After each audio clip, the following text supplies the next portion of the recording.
ध्यानमूलं गुरोर्मूर्तिः पूजामूलं गुरोः पदम् मंत्रमूलं गुरोर्वाक्यं मोक्षमूलं गुरोः कृपा। ध्यान का मूल, पूजा का मूल, मंत्र का मूल, मोक्ष का मूल सद्गुरु की कृपा, सद्गुरु का प्रसाद, सद्गुरु का आशीर्वाद है। एक ओंकार सतनाम, एक ओंकार ही उसका सच्चा नाम। कर्ता पुरख निर्भव निर्वैर अकाल मूर्ति अजूनी। कर्ता पुरख है निर्भय निर्वैर, अकाल मूर्ति अजूनी यानी अयोनि है, योनि से पैदा नहीं हुआ। ऐसा है वो परम आनंद परमात्मा। लेकिन कैसे मिलता है? सद्गुरु नानक कहते हैं शैवम गुरु प्रसाद ही, वो सद्गुरु की कृपा से ही मिलता है। और सद्गुरु की कृपा को प्राप्त करने का महामंत्र क्या है? 100 डिग्री पर भरोसा कर लो। 100 डिग्री पर भरोसा करते ही शैवम गुरु प्रसाद, सद्गुरु की कृपा प्रवाहित होने लगती है। साक्षात सद्गुरु ही आपके भीतर प्रवेश कर जाता है। ये महामंत्र है, इसी से मुझे सब कुछ मिला है। मैंने गुरु में व्यक्ति नहीं परमात्मा को देखा और इसीलिए गुरु मेरे लिए व्यक्ति नहीं परमात्मा हो गया। बहुत आनंद है इस जगत में, बहुत आलोक है और बहुत सौंदर्य भी है। काश हमारे पास देखने की आंखें होती और ग्रहण करने वाला हृदय होता। ये देखने की आंखें और ग्रहण करने वाला हृदय कैसे मिलता है? जब आप आंख बंद कर लेते हैं और जब आप अपनी ऊर्जा को अपने भीतर जाने देते। उस गहन मौन में जब आपकी ऊर्जा बाहर नहीं जा रही होती, आपके भीतर ही होती है, तब गहन मौन में, विचार शून्यता की अवस्था में, ध्यान की गहराई में आपके भीतर आनंद के झरने फूट पड़ते हैं। ये तो है ध्यान के माध्यम, ध्यान के द्वारा अपने भीतर के आनंद को पैदा करने की विधि। और दूसरी विधि है 24 घंटे की जिंदगी के प्रति समझ। 99% of your pains and troubles, miseries of life can be eliminated if you develop right attitude towards life. सिर्फ जिंदगी के प्रति सच्ची समझ आ जाए तो 99% मनुष्य के दुख विदा हो सकते हैं। इसीलिए मैं कहता हूँ धर्म मंदिर मस्जिद गुरुद्वारे के चक्कर काटना या पूजा पाठ करना नहीं है, धर्म समझ की क्रांति है। अनंत काल से मनुष्य की एक ही आकांक्षा रही है कि कैसे दुखों से मुक्ति मिले और सुखों की प्राप्ति हो। आज भी आप सबकी मूल रूप से यही आकांक्षा है कि दुखों से मुक्ति कैसे मिले और सुखों की प्राप्ति कैसे मिले। इसी खोज में, इसी सुख की खोज में आपने परमात्मा को पैदा किया। Who created God? Man created God. इसी की खोज में हमने धर्म पैदा किया। इसी को पाने के लिए, सुख को पाने के लिए हमने गुरु पैदा किया।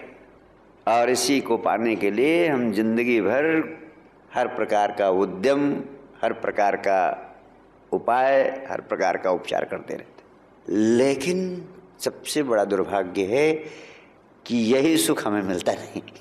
साधु महात्मा सद्गुरु रोज रोज कुछ न कुछ आप उनके पास जाते हो, आपको कुछ बता देते हैं और आप उसको करते हो, फिर भी आपको नहीं मिलता है। अगर आप कहते हो कि गुरुदेव भी कुछ नहीं मिल रहा है तो कहते तुम श्रद्धापूर्वक नहीं करते होगे, तुम्हारे करने में ही कुछ गड़बड़ है। कहते हैं एक पंखा बेचने वाला जोर जोर से आवाज़ दे करके अपने पंखे की खूबियाँ बताता हुआ जा रहा था। उस नगर का सम्राट अपने महल में ऊपर बैठा हुआ था। उसकी आवाज़ सुनता है कि ये बेशकीमती पंखे ले लो, ये साधारण पंखे नहीं हैं, असाधारण पंखे हैं, ये पंखे 100-100 साल चलेंगे। पंखों के बखान को सुनकर सम्राट ने उसे अपने पास बुलाया, पंखे देखा, कहता है ये तो, इन पंखों में तो जान ही नहीं दिखती, साधारण से पंखे हैं। कितने के हैं? उसने कहा हुजूर 100 रुपए के 3 पंखे। विश्वास तो न हुआ, लेकिन पंखे बेचने वाले ने कहा हुजूर मैं आपकी प्रजा, मैं सारी दुनिया को धोखा दे सकता हूँ, लेकिन आपको थोड़ा धोखा दे सकता हूँ, और आपको धोखा दे करके जाऊँगा कहाँ? कल को आप मुझे फांसी दे दें, मुझे सज़ा दे दें, कोई भी दंड दे दें, आप तो राजा हैं, सम्राट हैं हमारे, आपको मैं बेवकूफ़ नहीं बना। राजा को भी भरोसा हुआ, सोचा इतना तो हिम्मत नहीं करेगा कि नगर के सम्राट को ही ठग ले।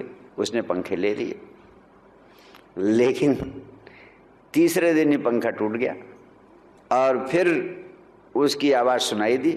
सम्राट ने उसे बुलाया कि ये देख, तुझे तो अब दंड देना ही पड़ेगा, ये तेरे पंखे की क्या दुर्दशा हुई, 3 दिन में ही पंखा टूट गया और तू कहता था ये पंखा 100 साल चलेगा। उसने कहा हुजूर मेरी बात ध्यान से सुनो, जरूर पंखा झलने में कोई गड़बड़ हुई है, आप बताएं आप पंखा झलते कैसे, आपने पंखे को झला कैसे? उसने कहा इसमें भी बताने की कोई बात है, अरे ऐसे पंखा झलते हैं, ऐसे झला मैंने।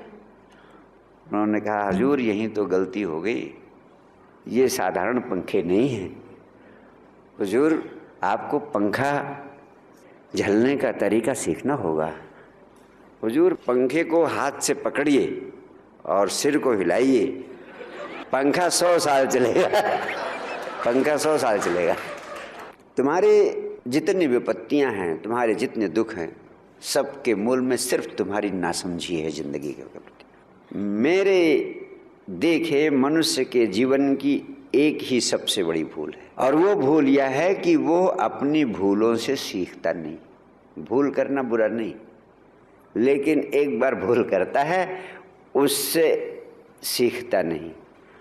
एक बार अनुभव करता है, उस अनुभव से सीखता नहीं, फिर वही भूलें बार बार दोहराया चला जाता है। मनोवैज्ञानिक कहते हैं कि तुम्हारी अजीब हालत है, तुम ऐसा नहीं है कि भूल करते हो अनेकों भूले करते हो, तुम एक ही भूल को बार बार दोहराए चले जाते हो और उस अनुभव से कोई सीख नहीं लेते हो कि हमने इस अनुभव से सीख ले ली। एक बार आग से जल गया तो समझदार उससे कहते हैं कि दोबारा आग को न छुए, लेकिन तुम बार बार आग को पकड़ते हो।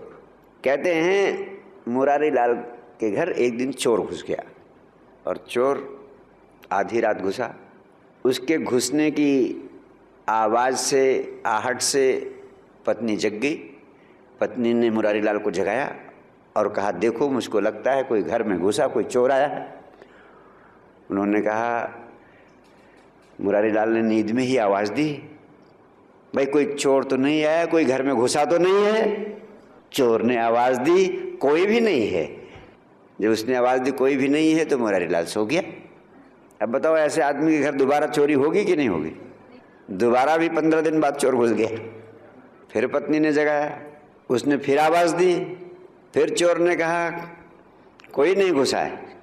उसने कहा इस बार तुम मुझे धोखा नहीं दे सकते हो। उठा और जाके चोर को रगे हाथ पकड़ लेता, कहता है कि अब तो मैं तुम्हें ले चलता हूँ थाने, तुमने एक बार चोरी की, मुझे धोखा दे दिया, बार बार तुम धोखा नहीं दे सकते हो। उसको लेके जा रहा था, थाने के पास पहुंचने वाला था, तब उसने कहा मेरे मालिक मुझसे गलती हो गई, मैं आ तो गया लेकिन मेरा जूता आपके घर ही छूट गया है और मुझ गरीब आदमी को थोड़ी सी कृपा करें, ज़रा मेरे साथ चलें, मैं जूता पहन लेता हूँ तब थाने आता हूँ। उन्होंने कहा अब मैं इतनी दूर पैदल चल के आया हूँ, अब मैं दोबारा वापस नहीं जाऊँगा, मैं यहीं बैठा हूँ, तुम जूते पहन के आ जाओ। और कहते हैं कि वो इंतजार ही करते रह गए, चोर लौटा ही नहीं। अब ऐसे आदमी के घर तीसरी बार चोरी होगी कि नहीं होगी? और यही हुआ, तिबारा चोरी हुई और इस बार फिर वही कहानी, लेकिन इस बार फिर जाके मुरारी लाल ने उसे रंगे हाथ पकड़ लिया और कहा अब जो कोई सामान तुम्हें लेना होना हो, जूता चप्पल सब अपना ले लो, अब सीधे थाने चलते हैं, अब कि मैं वापस आने वाला नहीं, अब कि तुम्हें छोड़ूंगा नहीं। और कहते हैं उसको लेके थाने की ओर चलते हैं। जैसे ही थाने पहुंचने वाले थे, उसने कहा मेरे मालिक जाड़े का महीना है, मैं डर के मारे आपसे बता नहीं पाया, अब थाने में मैं ठंड से मर जाऊंगा, मेरा कंबल आपके घर ही छूट गया है। मुरारी लाल ने कहा, पिछली बार मैंने एक गलती कर दी थी, तुम्हें भेज दिया था जूता पहनने के लिए, इस बार मैं तुम्हें नहीं भेजूंगा, तुम यहीं रुको, मैं तुम्हारा कंबल लेके आता। और कंबल लेकर लौटते हैं तो वहाँ कोई मिलता ही नहीं। उस बेचारे मुरारी लाल पर हम सबको हंसी आती है, लेकिन आप अपनी ज़िंदगी को देखो, आप धर्म के नाम पर क्या क्या करते रहते हो, गंभीरता से देखो, उससे कुछ मिला आपको? अगर अपने भीतर से पूछो और भीतर से जो सही सही जवाब आ रहा है तो आपको पता लगेगा कि कुछ नहीं मिल रहा है। लेकिन क्या आपने वो सब करना बंद किया? वही लगातार करते जा रहे हो, अंट संट जो कुछ भी जिसने बता दिया, जो कुछ भी समझ में आ गया, अंट संट करते गए। कभी आपने सोचा कि मैं कर रहा हूं उसका परिणाम मुझे क्या मिल रहा है? इसी को कहते हैं पागलपन। आइंस्टीन से किसी ने पूछा कि पागलपन की परिभाषा क्या है? उसने कहा, पागलपन की एक ही परिभाषा है, किसी काम को लगातार करते जाना लेकिन हमेशा ये सोचना कि इसका परिणाम अब कुछ और हो जाएगा। यानी तुम काम वही करते रहते हो और सोचते हो कि अब परिणाम कुछ और हो जाएगा, अब रिजल्ट कुछ और मिल जाएगा, अब रिजल्ट कुछ और मिल जाएगा। जब आज तक कुछ नहीं मिला फिर भी तुम सोचते रहते हो कि अब तक तो नहीं मिला लेकिन अब मिल जाएगा। इसलिए अल्बर्ट आइंस्टीन के शब्दों में मैं कहूँ तो सारी मनुष्यता पागल खाने में है और सारी मनुष्यता पागल। कहते हैं गधे भी दोबारा उस गड्ढे में नहीं गिरते, लेकिन मनुष्य एकमात्र ऐसा गधा है जो लगातार उसी गड्ढे में गिरता रहता है, बार बार उसी गड्ढे में गिरता है। तुम कह सोचते होगे नहीं ये सब पे लागू होती है, मेरे बगल वालों पे लागू होती होगी, मैं तो नहीं गिरता हूँ उसी गड्ढे। लेकिन मैं आपसे पूछता हूँ, कितनी बार आपने अनुभव किया कि क्रोध करना बुरा है? जब जब भी क्रोध पकड़ा है आपने यही पाया है कि क्रोध करना बुरा है, लेकिन आज तक छोड़ा उसको? उसी क्रोध के गड्ढे में रोज गिरते हो, सुबह भी गिरते हो, दोपहर भी गिरते हो, फिर शाम से गिर जाते हो। शत्रुता ने कभी तुम्हें लाभ दिया है? शत्रुता हमेशा दुखदायी होती है, आपको दुख देती है, लेकिन शत्रुता छोड़ पाते हैं आप? लोभ का परिणाम हमेशा बुरा होता है, लेकिन लोभ छोड़ पाते हैं आप? इसी को कहते हैं मनुष्य अपनी भूलों से, अपने अनुभव से सीखता नहीं है, उन्हीं को दोहराए चला जाता है। फिर मनुष्य और पशु में अंतर क्या? मनुष्य वही है जिसके भीतर गहन समझ हो जाए, जो देख ले। भगवान बुद्ध मरे आदमी को देखते हैं और देखकर उनके प्राणों में बात घुस जाती है कि मैं भी मर गया। ये नहीं सोचते हैं कि अभी तो मैं जवान हूं, सोच लेते हैं कि मेरा भी वो समय कभी भी आ सकता है, और फिर उसका उपाय ढूंढने की, उस दुख से मुक्त होने की प्यास उनके भीतर पैदा होती है। मनुष्य तो इतना ना समझ है कि अपनी सारी समस्याएं खुद पैदा करता है और उसके बाद साधु, महात्मा, पीर, औलिया, पंडित, पुजारी के चक्कर काटता है कि मेरी समस्याओं से मुझे मुक्त कर दो। You create your own problems and you go to sadhus, mahatmas and gurus to uncreate those problems.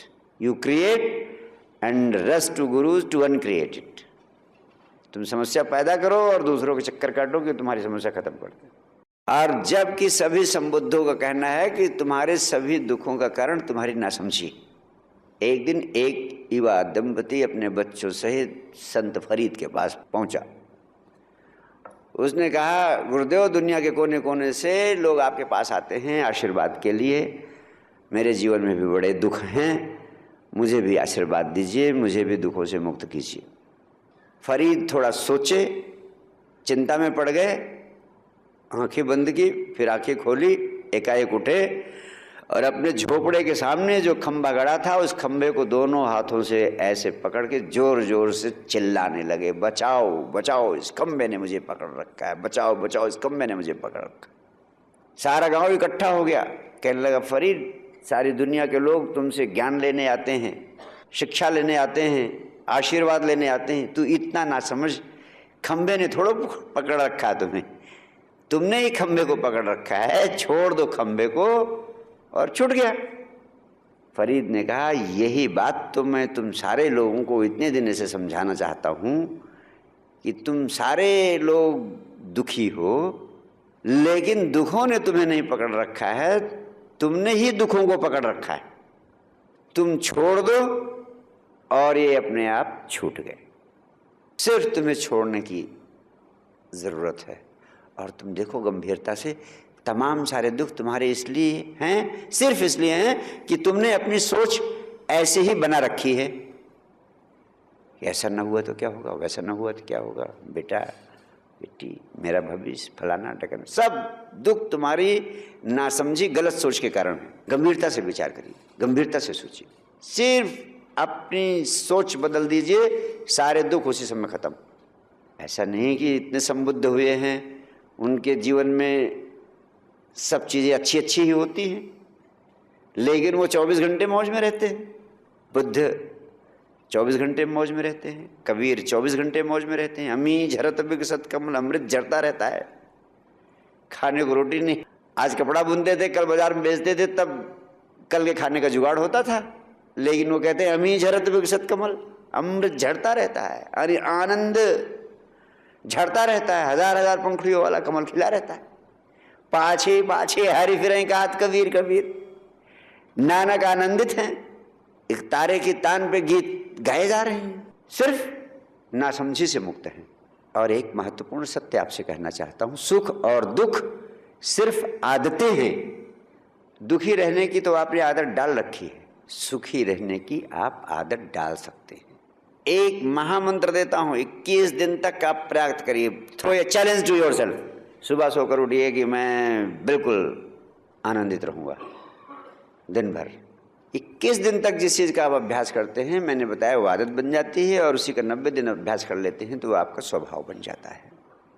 ये आपकी गलत सोच है कि मुझे इतना धन मिल जाए, इतना बड़ा पद मिल जाए, इतनी प्रतिष्ठा मिल जाए, तब मैं आनंदित हो जाऊंगा।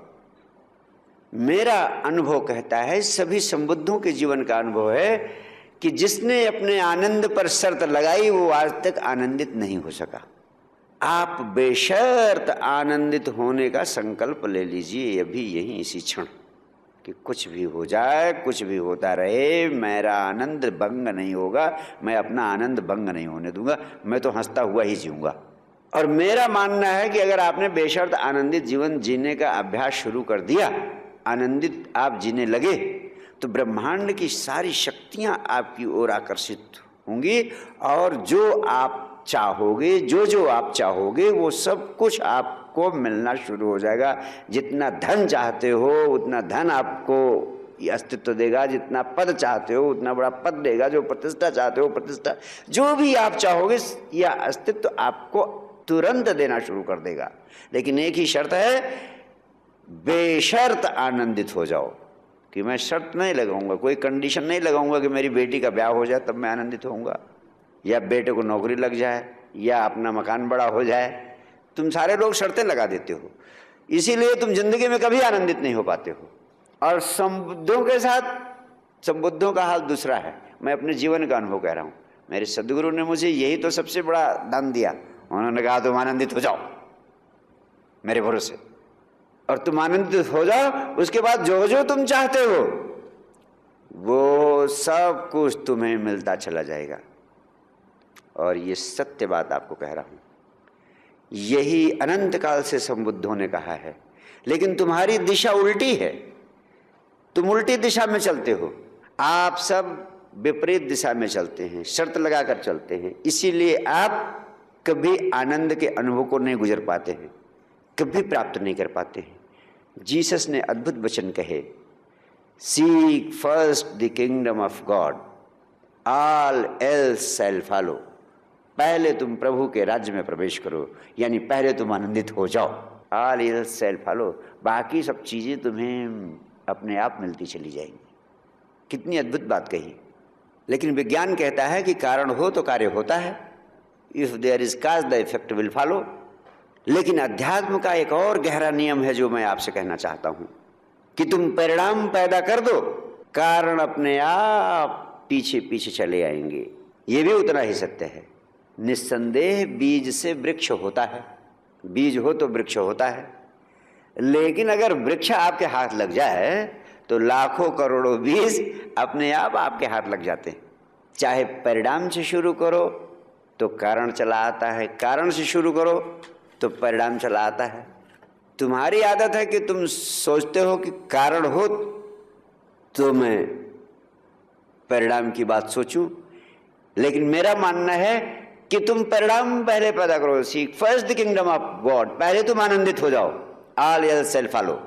बाकी सारी चीजें आनंदित होने के कारण, जो धन चाहिए, जो पद चाहिए, जो प्रतिष्ठा चाहिए, वो उसके बाद अपने आप तुम्हें मिलते चले जाएंगे। उदाहरणार्थ, अगर आप कहें कि 50 लाख रुपए मिल जाएं तब मैं आनंदित होऊंगा, तब मैं सुखी हो जाऊंगा।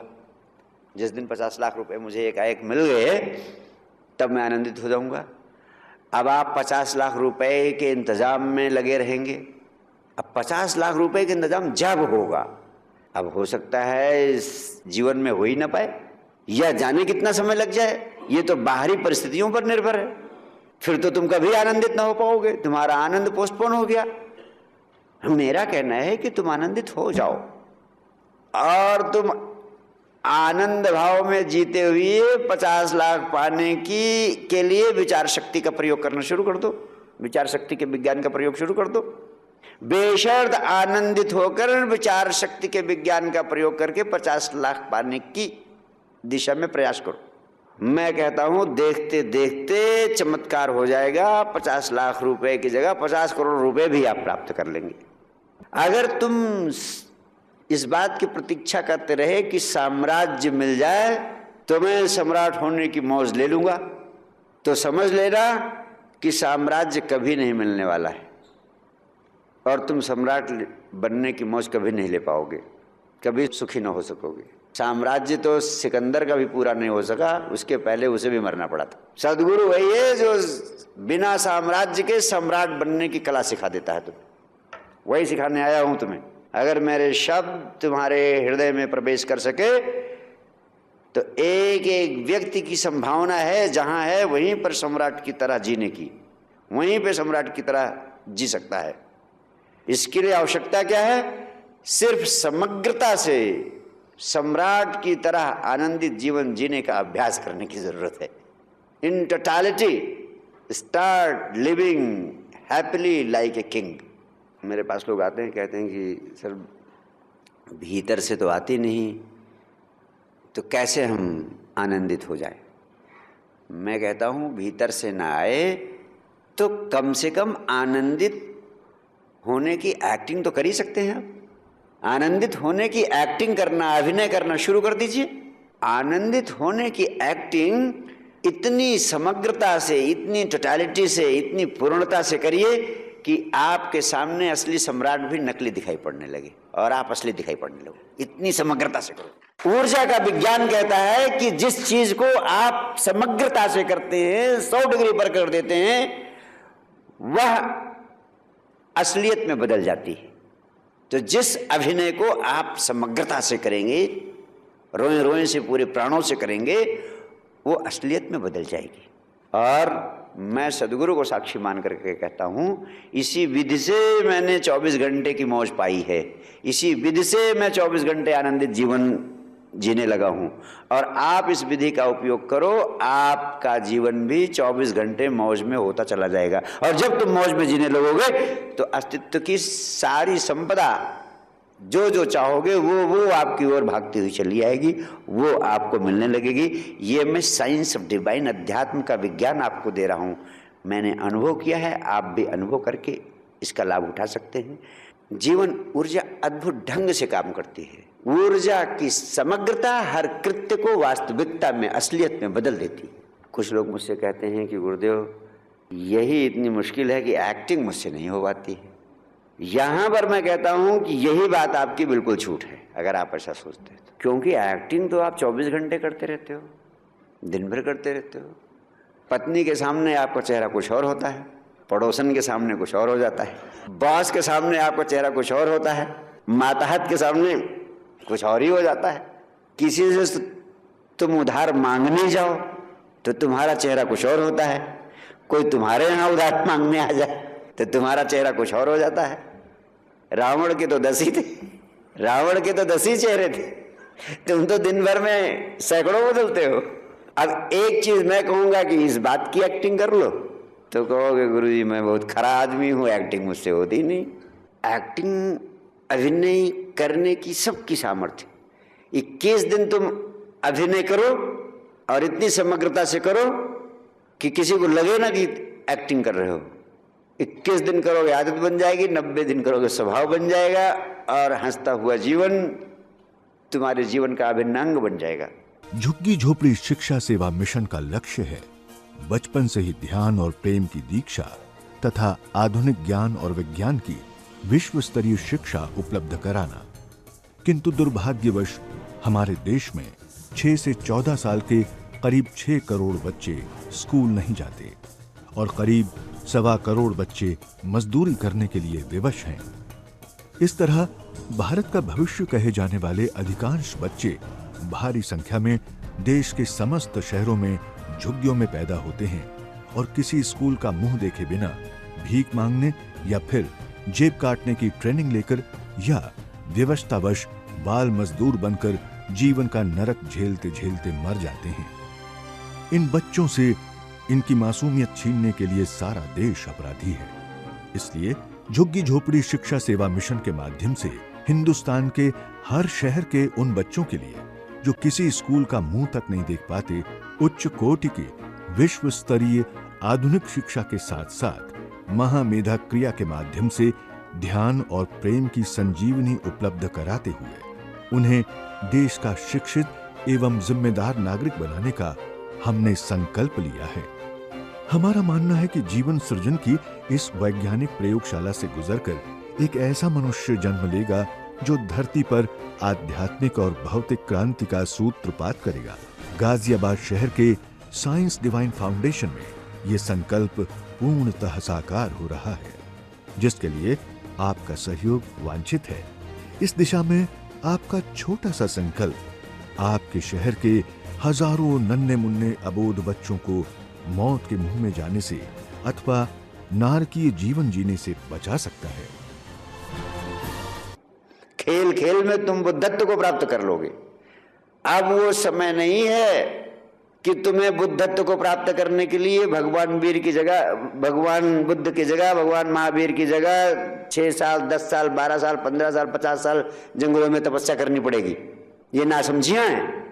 तुम लोग अपने आप अपने ऊपर सीमा लगा देते हो कि बुद्धत्व को प्राप्त करने के लिए, परम आनंद को प्राप्त करने के लिए, 24 घंटे की मौज को प्राप्त करने के लिए तो लोगों ने 50-50 साल लगा दिए जंगलों में तपस्या की।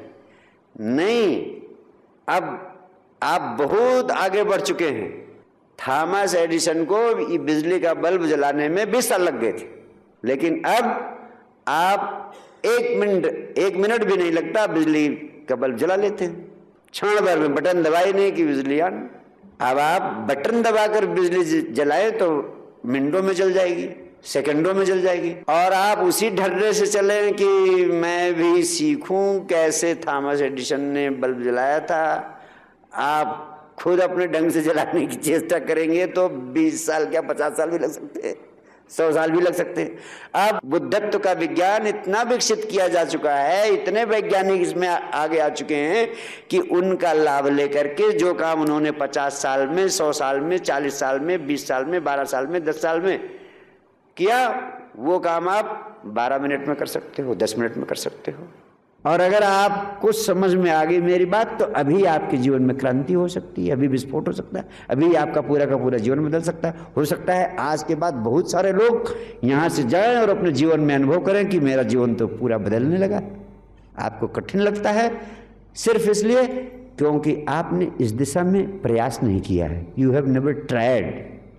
Try it and see the magic. मैं खेल खेल में बुद्धत्व उपलब्ध करा सकता हूँ और खेल खेल में तुम बहुत बड़ी संपदा पा सकते हो। जिसके लिए ऋषि मुनि 40 साल 50 साल तपस्या करते थे वो आप खेल खेल में पा सकते हो, क्षणों में पा सकते हो, आज पा सकते हो, इसी क्षण पा सकते हो। एक ही तो लक्ष्य है, आनंदित जीवन।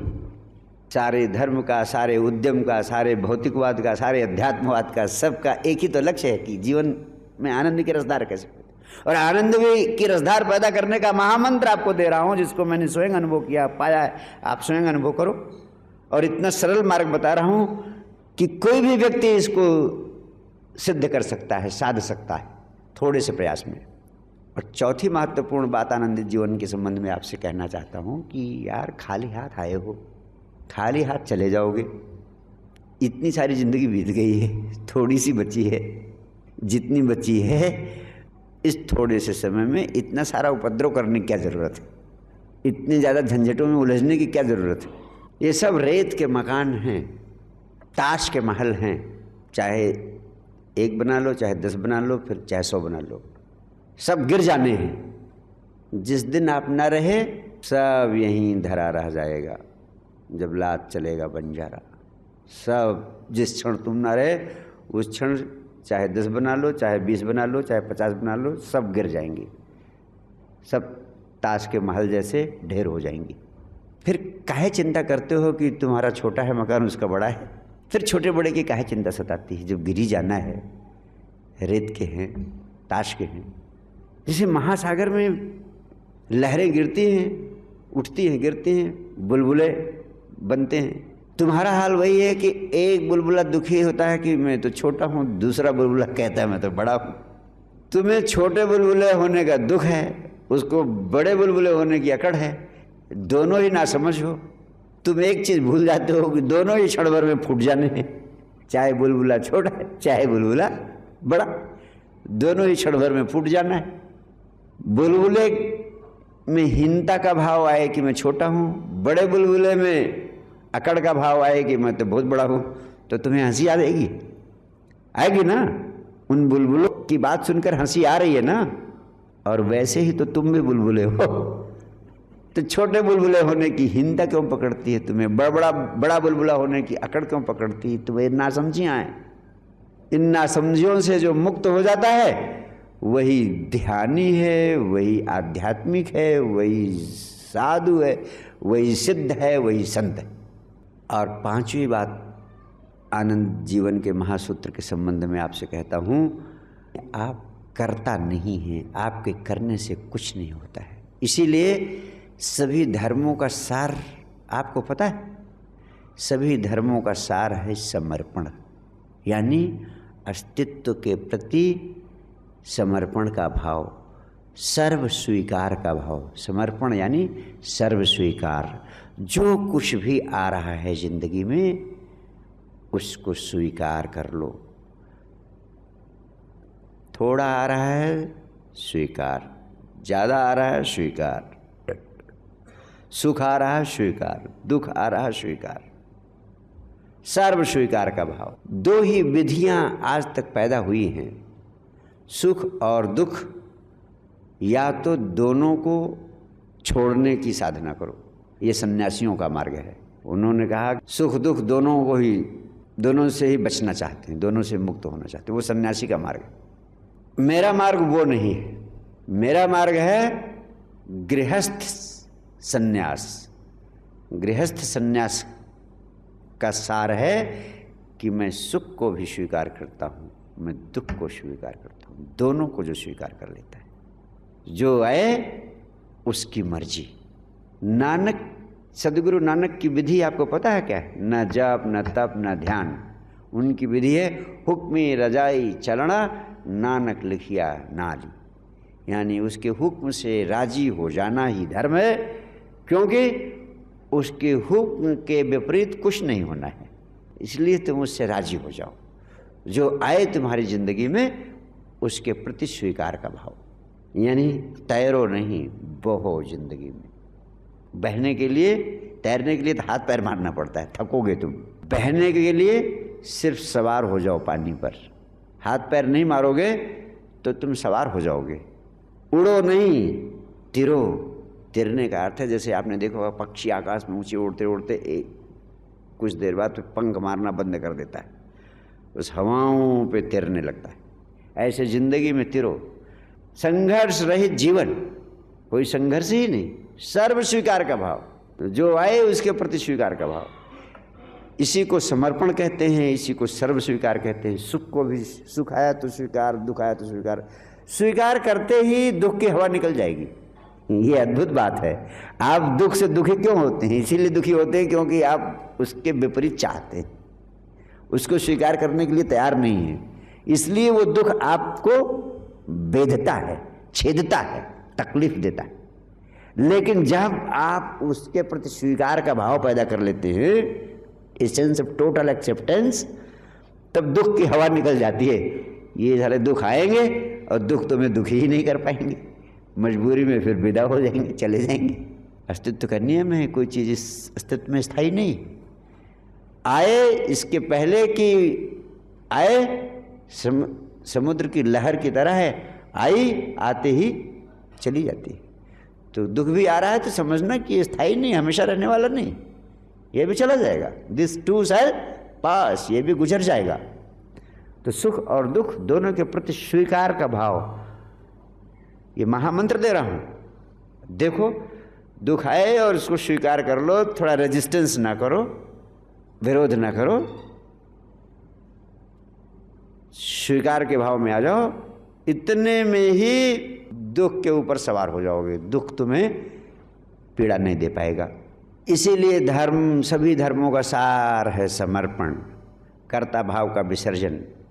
इसी को सदगुरु नानक कहते हैं हुक्मी रजाई, यानी हुक्म, उसके हुक्म, अस्तित्व के परमात्मा के हुक्म पे से राजी हो जाना।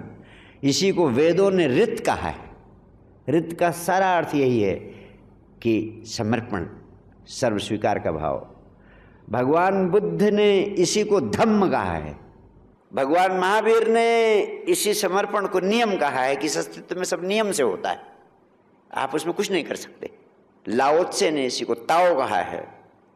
जीसस क्राइस्ट ने इसी को कहा है late thy will be done, thy will, तेरी मर्जी।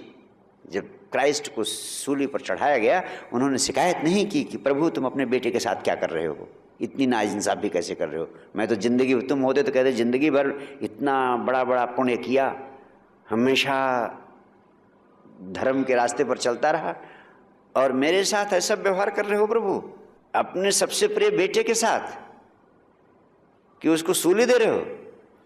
शिकायत नहीं की। उन्होंने कहा let thy will be done, प्रभु तेरी मर्जी पूरी हो, प्रभु तेरी मर्जी पूरी हो। यानी सर्व स्वीकार का भाव, टोटल एक्सेप्टेंस, कि उसकी मर्जी आने दो, अपनी मर्जी जाने दो। उसकी मर्जी आने दो, अपनी मर्जी जाने दो, सर्व स्वीकार का भाव। सर्व स्वीकार का भाव आते ही जिंदगी में आनंद की रसधार आ जाती है। जो चीज़ें तुम्हें आज दुखी करती हैं वो दुख देना बंद कर देती हैं। लाओ त्से को बुद्धत्व प्राप्त हुआ, आपको पता है कैसे? एनलाइटनमेंट कैसे मिला लाओ त्से को? एक वृक्ष के नीचे बैठा था, एक सूखा पत्ता गिरता है और वो देखता है कि हवाएं उस सूखे पत्ते को ऊपर उड़ा ले गई। वो हवाओं पे सवार ऊपर उड़ता चला जाता है। फिर हवाएं ढीली हुई तो नीचे आ जाता है। हवाएं फिर पूरब को बहने लगी तो पूरब चला जाता है, पश्चिम को बहने लगी पश्चिम को चला जाता है, उत्तर को बहने लगी उत्तर को चला जाता है, फिर ऊपर को हवाएं गई ऊपर चला जाता है। और वो देखता है कि घंटों तक देखता रहा वो सूखे पत्ते को, सूखा पत्ता हवाओं पे सवार हो जाता है। और उसी समय उसने कहा मुझे जिंदगी का राज मिल गया, तुम सवार हो जाओ, तुम जिंदगी के साथ बहो, संघर्ष करो ही नहीं। संघर्ष मुक्त होते ही आनंद की रसधार पैदा हो जाती है।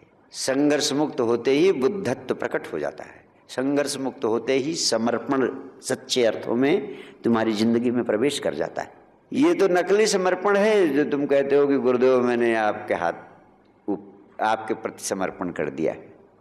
ऊपर ऊपर कहते रहते हो, भीतर सोचते हो कि कहते हैं पश्चिम का एक बहुत प्रसिद्ध गुरु था गुरुजीएफ, उसके पास लोग जाते थे तो बड़ा विचित्र विचित्र व्यवहार करता था।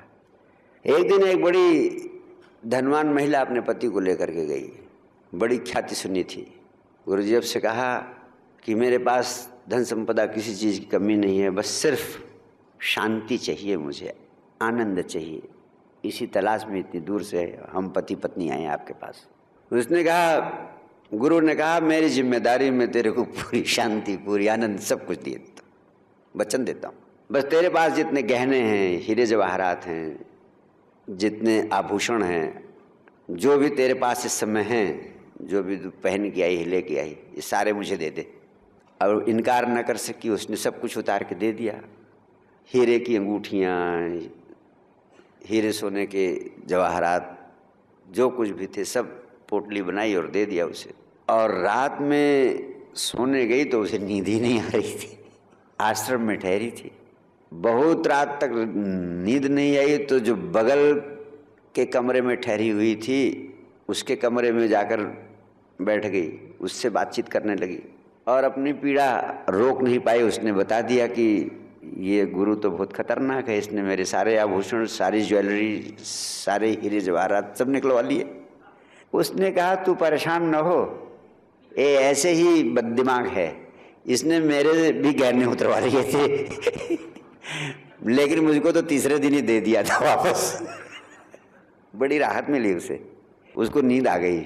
उसने सोचा कि ये करेगा ही क्या फकीर आदमी, जब इसको दे दिया तो मेरा भी दे दिया मेरा भी दे ही देगा। एक दिन बीता, 2 दिन बीता, 3 दिन बीत गया, चौथे दिन कहती है, तेरा तो तीसरे दिन दे दिया, आज तो चौथा दिन हो गया, 5वां दिन हो गया। ऐसे 10 दिन बीत गए, सुख के कांटा हो गई, न खाया जाए न पिया जाए। शिक्षा लेने गई थी शांति की, आनंद की, शांति आनंद से उड़ गया। और 10 दिन बीता तो रहा नहीं गया, गुरु से कहने लगी, गुरुदेव, वो बगल वाली औरत तो कह रही थी उसका तो आपने तीसरे दिन ही दे दिया था, तीसरे दिन ही वापस कर दिया था, मेरा उसने कहा, तूने दिया ही कहा मुझे तेरा वापस कैसे होगा उसने तो मुझे दे दिया था।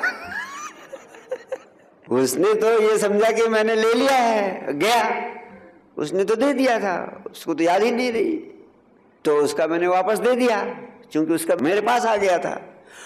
और तूने तो देने के क्षण से लगातार इसको अपने पास ही रखा है, तुमने दिया ही कहाँ, तेरा तो वापस ही नहीं हो सकता। तो अधिकांश लोगों का समर्पण परमात्मा के प्रति भी ऐसे ही है। अब आप ये प्रश्न कर सकते हैं कि गुरुदेव, अगर हम सब छोड़ ही दिए, संघर्ष छोड़ दिए, उद्यम छोड़ दिए, सबसे राजी हो गए, तो विकास कैसे होगा? यहीं पर मेरा महामंत्र है, समर्पण के संबंध में सबसे महत्वपूर्ण महामंत्र है, जिससे आप बुद्धत्व को प्राप्त कर सकते हैं। वह है भीतर से संन्यास, बाहर से संसार। यानी भीतर से जहां हो आज, वहीं उसी तल पर, उसी बिंदु पर संन्यास का भाव पैदा कर लो। संन्यास यानी तृप्ति का भाव। गृहस्थ में रहते हुए संन्यास का अर्थ है कि जो कुछ अब तक आपको मिला है, अगर उससे ज्यादा एक कण भी न मिले तो तुम आनंदित रहोगे, अपना आनंद बाधित नहीं करोगे। Throw away all your ambitions from inside, जहां हो वहीं पर तृप्त अनुभव करते हुए आनंदित रहूंगा, ऐसा संकल्प ले लो कि अगर एक कण अधिक ना मिले तो भी स्थिर तृप्त वहीं ठहर गए। ये सोच के कि हजारों लाखों करोड़ों लोग हैं जिनको वो भी नसीब नहीं है जो मुझे नसीब है।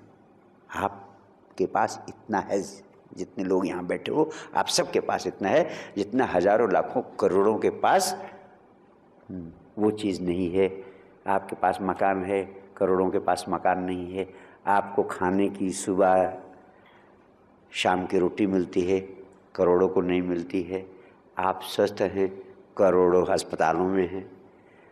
ऐसी बहुत सारी चीज़ें हैं कि अगर आप परमात्मा कुछ भी न दे, तो एक कण भी अतिरिक्त न मिले तो भी मैं आनंदित रहूँगा। इसी को मैं कहता हूँ संन्यास। गृहस्थ में रहते हुए ठहर जाने का भाव भीतर से, लेकिन बाहर से संसार। बाहर संसार में रहने के लिए परमात्मा ने हाथ पैर दिए हैं, तो इतना उद्यम करूंगा, इस तरह रहूंगा जैसे सबसे अधिक महत्वाकांक्षी व्यक्ति रहता है। यानी भीतर से सन्यास, बाहर से संसार। अब सदगुरु की भूमिका वही है कि वो आपको वह सरलतम विधि, सरलतम उपाय बता देता है जिससे असंभव भी संभव हो सकता है। जो वर्तमान में जीना आपके लिए असंभव है, अगर थोड़ा सा सजग हो जाएं आप, तो मैं 2 महत्वपूर्ण विधियां बता रहा हूं, आपकी पूरी की पूरी जिंदगी बदल सकती है। केवल इसी महासूत्र को भी आपने आत्मसात कर लिया तो सब कुछ आपकी जिंदगी में उपलब्ध हो सकता है। वर्तमान में जीने की 2 महत्वपूर्ण विधियां। विधि नंबर 1, जब आप कुछ कर रहे हैं, आप 2 ही अवस्थाओं में होते हैं, या तो कुछ कर रहे हैं या तो कुछ नहीं कर रहे हैं। जब आप कुछ कर रहे हैं उस समय वर्तमान में कैसे जिया जाए। जिस समय आप किसी काम को कर रहे हैं उस समय वर्तमान में होने का उपाय है कि उस समय पूरी तरह उसी काम में डूब जाएं, पूरे मन से, पूरे प्राणों से, सारी ऊर्जा, सारा ध्यान सिर्फ उसी काम में लगा दें, एकीकृत हो जाएं, इंटीग्रेटेड हो जाएं, अखंड हो जाएं। अखंड ऊर्जा एक समय में एक ही काम में लग जाए तो आप वर्तमान में आ जाएंगे। जैसे इस समय मुझे सुन रहे हैं तो मुझे सुनना, सिर्फ सुनना, सुनने के अलावा कोई दूसरा काम आपके चित्त में आए ही नहीं, कोई दूसरी बात आपके चित्त में आए ही नहीं। तो सुनते समय सिर्फ सुनना ही आपका काम हो जाए तो आप वर्तमान में आ जाएंगे। इसी तरह जैसे आप भोजन कर रहे हैं तो भोजन करते समय भोजन के कण कण को इतना चबा चबा कर खाएं, इतना स्वाद लेकर खाएं कि भोजन का एक एक कण आपके लिए अमृत हो जाए। अन्नैव ब्रह्म। भोजन करते समय भोजन करने के अलावा कोई दूसरी चीज आपके चित्त में आए ना। केवल मुंह से भोजन ना करें, पूरे रोए से, पूरे प्राणों से, सारी ऊर्जा से, मन से, सब अपना संपूर्ण ऊर्जा उसी कार्य में लगा दे, चित्त कहीं और जाए ही ना। इस तरह भोजन करने वाले व्यक्ति के लिए भोजन अमृत हो जाता है, औषधि बन जाता है। कभी ऐसे भोजन करने वाले को किसी डॉक्टर के पास नहीं जाना पड़ता है। जब नहा रहे हैं तो ऐसे नहाएं कि नहाने के अलावा, जल की धार के अलावा कोई दूसरी चीज आपके चित्त में आए ही नहीं। इस तरह नहाने वाले व्यक्ति को जल केवल बाहर नहीं होता है, वो उसके भीतर प्रवेश कर जाता है, उसकी आत्मा को भी भिगो देता है, शीतलता प्रदान कर देता है।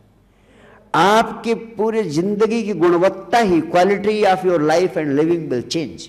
अगर आप वर्तमान में जिस काम को कर रहे हैं एक समय में एक ही काम में डूब जाएं। अगर पत्नी का हाथ आपके हाथ में है तो पत्नी और प्रेम, पत्नी और प्रेम, इसके अलावा कोई दूसरी चीज आपके चित्त में आए ही नहीं। तुम वर्तमान में जीकर परम आनंद के अनुभव से गुजर सकोगे। थोड़ा थोड़ा अभ्यास करो। दूसरी अवस्था है जब कुछ नहीं कर रहे हो। जब कुछ नहीं कर रहे हो उस समय कैसे वर्तमान में आ सकते हो। उस समय वर्तमान में आने की एक महत्वपूर्ण विधि आपको बता देता हूं, जो भगवान बुद्ध के सारे शोध का, सारे विज्ञान का, सारे अध्यात्म का सार है। वो सिर्फ इतना है, जब आप खाली हैं, कुछ नहीं कर रहे हैं, विश्राम में हैं, तो अपने सोफे पे बैठ जाएं, कुर्सी पे बैठ जाएं, बिस्तर पे बैठ जाएं, कहीं बैठ जाएं, आसन पर बैठ जाएं, आंख बंद कर लें और बंद आँखों से आती हुई सांस और जाती हुई सांस को देखते रहिए, देखते रहिए, देखते रहिए। सांस आ रही है, जा रही है, आ रही है, जा रही है, आ रही है, जा रही है। सांस को ही अपनी माला बन जाने दें, माला की गुड़िया की तरह। सांस अंदर जाए तो सांस के साथ अंदर चले गए, बाहर जाए तो बाहर आ गए, भीतर बाहर, भीतर बाहर। श्वास सदैव वर्तमान में है। अगर आप श्वास के साथ हो जाते हैं, श्वास के साथ भीतर बाहर होते हैं, श्वास पर सवार हो जाते हैं, तो आप उतने क्षण वर्तमान में आ जाते हैं। और वर्तमान में होना ही ध्यान है, वर्तमान में जीना ही ध्यान है। और आप 24 घंटे वर्तमान में जी सकते हैं। आप किसी विधि का उपयोग ना करें, सिर्फ वर्तमान में जीने की इन 2 विधियों का उपयोग करें तो भी वही आपको परिणाम मिलेगा जो संजीवनी क्रिया करने से आपको परिणाम मिलेगा। और संजीवनी क्रिया करने के साथ साथ इसका भी अभ्यास करें 24 घंटे की जिंदगी में, तो शीघ्र प्रभावशाली परिणाम आपको मिलने लगेंगे। और वर्तमान में जीने के लिए तीसरी बात जो ध्यान में रखने की है वह ये है कि आप थोड़ा होश बनाए रखें। जब भी भविष्य की चिंता सताए तो होश में आ जाएं कि मुझे वर्तमान में जीना है। जब भूतकाल की घटनाओं में उलझ रहे हों तो थोड़ा होश में आ जाएं कि मुझे वर्तमान में जीना है। जैसे ही भविष्य या भूतकाल की चिंताओं में उलझ रहे हैं आप, उस समय थोड़ा जागरूक हो जाएं, जाग जाएं। और उस समय जागते ही जैसे आपको अनुभव होता, जाग कर देखें अपने को कि मैं भविष्य की सोच रहा हूँ। जागते ही आप वर्तमान में आ जाएंगे, क्योंकि उस समय जब आप सोचेंगे कि मैं वर्तमान में हूँ, उस समय आप वर्तमान में आ जाएंगे। यानी वर्तमान के प्रति जागरूक रहना। जब भी भविष्य में या भूतकाल में आप उलझ रहे हैं उस समय होश में आ जाना। इसका अभ्यास करते करते एक दिन ऐसा आएगा कि आप अपने आप वर्तमान में होने लगेंगे, भूत और भविष्य की चिंता से मुक्त होने लगेंगे। और चौथा सूत्र वर्तमान में जीने के संबंध में यह बहुत महत्वपूर्ण है। जिंदगी के हर क्षण को, हर वर्तमान पल को ऐसा समझे जैसे यही जिंदगी का अंतिम क्षण हो सकता है। Treat every moment of your life as if it is the last moment of your life. जिंदगी का हर पल, वर्तमान का हर पल आपकी जिंदगी का अंतिम पल हो सकता है। जाने कब जिंदगी की शाम आ जाए। हमेशा याद रखें, मृत्यु कभी भी आ सकती है और वर्तमान क्षण जिंदगी का अंतिम क्षण हो सकता है। जिसको इस बात का एहसास रहता है वह व्यक्ति सदैव वर्तमान में जीने लगता है। इसका आप अभ्यास करें। एक बड़ी छोटी सी लेकिन बड़ी महत्वपूर्ण कहानी है। ग्रीक आर्मी का एक जनरल हुआ करता था। उस समय सम्राट के दरबार में कोई षड्यंत्र हुआ। उसके खिलाफ के लोगों ने षड्यंत्र करके सम्राट से उस आर्मी जनरल को फांसी का आदेश जारी करा दिया। और जिस दिन उसका जन्मदिन था, उस जन्मदिन की शाम वो जन्मदिन अपने सारे मित्रों के साथ मना रहा था। ड्रिंक एंड डांस, नृत्य और आनंद की पार्टी चल रही थी। वह आर्मी जनरल खुद भी नृत्य कर रहा था अपने परिवार और मित्रजनों के साथ। सम्राट का प्रिय जनरल था, फांसी की सज़ा दे दी थी। उसी रात उसे फांसी की सज़ा दी जाने वाली थी। शाम के वक्त उसने सोचा मेरा प्रिय जनरल है, मैं खुद जाकर उसकी ज़िंदगी के अंतिम क्षण पर उसे गुड बाय कह देता हूँ। वो पहुँचता है, देखता है कि आर्मी जनरल तो आनंद से नाच रहा है। सम्राट ने उससे पूछा, अभी 4-6 घंटे बाद ही तुम्हें फांसी दी जाने वाली है, तो इस समय भी आनंद और मस्ती से झूम रहा है। उसने कहा, हुजूर मैंने पूरी ज़िंदगी ऐसे ही जी है। ज़िंदगी के हर पल मैंने ऐसे जिया है जैसे मेरी ज़िंदगी का अंतिम पल हो। और फिर ज़िंदगी इतनी छोटी है कि इसे कल पर टालना सबसे बड़ी बेवकूफ़ी है। इसलिए मैं ज़िंदगी को जीने के लिए कल पर कभी नहीं टालता रहा। हमेशा मैं हर पल को ज़िंदगी का अंतिम पल मान करके ही जीता रहा हूँ। और इस समय भी मैं ज़िंदगी के बचे हुए पलों को पूरा पूरा जी लेना चाहता हूँ। इसलिए मेरा आनंद बिल्कुल बाधित नहीं हो रहा है, इसलिए मेरी मस्ती बिल्कुल बाधित नहीं हो रही है। सम्राट उसकी बात सुनकर इतना प्रभावित हुआ कि उसने उसे दंड मुक्त करने की घोषणा कर दी और कहा कि हर क्षण को पूरा पूरा जीने की कला मैं तुमसे सीखना चाहता हूँ और आज से मैं तुम्हारा शिष्यत्व स्वीकार करता हूँ, मैं तुम्हारा शिष्य बनता हूँ। तुम मुझे पूरा पूरा जिंदगी जीने की कला सिखाओ। ये वास्तविक घटना है। वो सम्राट उसका शिष्य बनकर आर्मी जनरल का, उससे जीवन के हर पल को पूरा पूरा जीने की कला सीखता है और जिंदगी के हर पल को पूरा पूरा जीने की कला ही वर्तमान में जीने की कला है। जो विधियां बताई हैं इनके माध्यम से आप वर्तमान में जीने की कला का अभ्यास करें। विराट आनंद आपकी जिंदगी में, आपके प्राणों में, आपके रोए रोए में प्रतिपल बरसने को तत्पर है। आप उसको आमंत्रण दें। मेरे शब्द आपकी जिंदगी में आनंद के लिए आमंत्रण बन सकें, इसी अभिप्सा से, इसी कामना से, इसी आशीर्वाद के साथ बहुत सारा प्यार, बहुत सारा आशीर्वाद। धन्यवाद।